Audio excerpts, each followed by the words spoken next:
რატომ ინიშნება ტერფის კომპიუტერული დიაგნოსტიკა ლიმფოვენური უკმარისობის დროს, ვარიკოზის დროს, ლიმფოსტაზის დროს?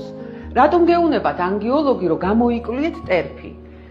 მთავარი მიზეზი ის არის, რომ ძალიან ხშირად თამხვედრია ტერფის გარკვეული პათოლოგიები, სასიარულო ღერძის დარღვევა, მაქსიმალური ზეწოლის უბნების დარღვევა.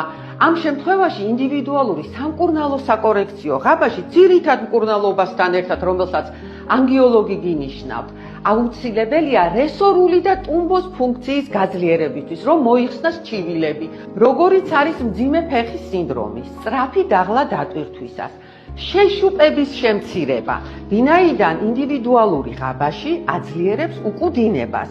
სხვადასხვა სახეობის არის სხვადასხვა პათოლოგიების დროს და კიდევ ხშირად ისმის კითხვა, რაში ჩავდო სახლში, ვინაიდან ქალბატონებში ეს უფრო გამოხატულია და ძირითადად